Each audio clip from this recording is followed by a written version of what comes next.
Hi there, I'm Faye Peel from The Lived Perspective.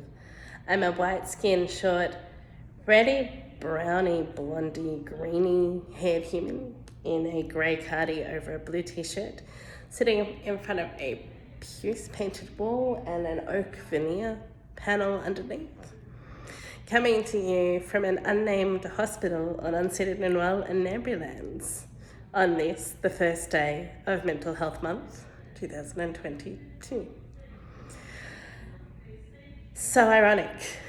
Last year during Mental Health Month, I did a series of suicide prevention posts, vlogs, and at least one of them, I think two of them actually, were from this very room. Yes, I'm in hospital. It's a short containment admission, and yes, I sound a bit dopey because I have been slightly doped. But that's kind of why I've decided to do this. Last year I didn't run the vlogs all the way through Mental Health Month. I kind of decided to do it, I think, about the 10th or the 11th of October. But this year I have been thinking in the lead up to Mental Health Month what I want to do with this. And it's just ironic, the timing of everything. I am going to spend the entirety of Mental Health Month talking about person-centered care. And I'm doing this for a few reasons. One of which is that, actually the major reason for this is because where I sit now in this world, in this time, as someone who moves in mental health reform conversations, is someone that is deeply, deeply aware of the clash of cultures, which is walking into a biomedical setting, whether it's professionally or as a consumer or as a carer or as an observer, and seeing very clearly from my non-clinical lens, which is a trauma lens. Biomedical lens and the trauma lens do not necessarily play well together, but that doesn't mean they can't. And here, for me, where I've been sitting for a while now, is the crux of it all. It's in a little phrase that we all use called person-centered care. Now, from a peer worker perspective, as a non-clinical worker, I don't use clinical models. However, ask any peer worker what we do, and we will tell you that we use person-centered care. Person-centered care is a psychological concept.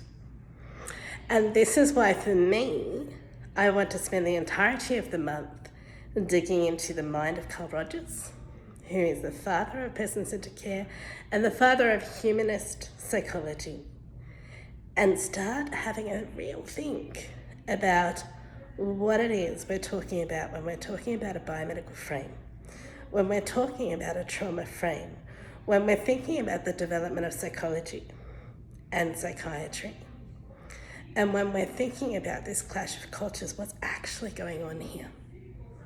Because the work of Carl Rogers is very, very beautiful. Just a Sparks Notes development of psychology. Psychology as a discipline first emerged in 1911. We're just over 100 years old in the sphere of psychology now. University of Leipzig, 1911, that's your first chapter psychology textbooks.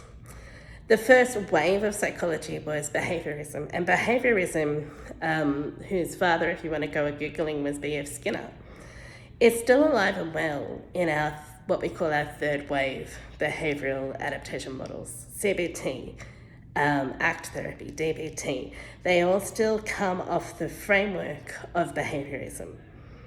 And that was in the 20s and 30s. In the 1950s and 60s, we saw the rise of what we called humanist psychology, and that was off the father. One of the founding fathers was Carl Rogers and his person-centered care work, his concepts of unconditional positive regard, his concepts of listening and holding space and hearing what's actually going on for people and not questioning it and not judging it. So that's a little bit of an introduction as to what the heck I'm going to be doing this month when I ramble. Each post will start with person-centered care is not but then I will flip it and show you what person-centered care is. I really just want to encourage people, yeah, I'm sitting in a mental health unit. And yes, for me, this is the absolute irony of being someone working in mental health reform at this epoch in time. I don't get a choice. The only place I can go when my brain won't switch off is into a biomedical setting, and it's the worst place I can potentially be. And for the first time in over 2-3 years, I've actually had to agree to a short-term round of psychiatric medication just to slow my brain down long enough to find some clarity. But I'm here, I'm safe, I'm well, and I will be posting from wherever I am this month. I don't know where that'll be. I'm still trying to work all of that out. But I will be bringing you from wherever I am these pocket notes on person-centered care. Catch you on the flip side.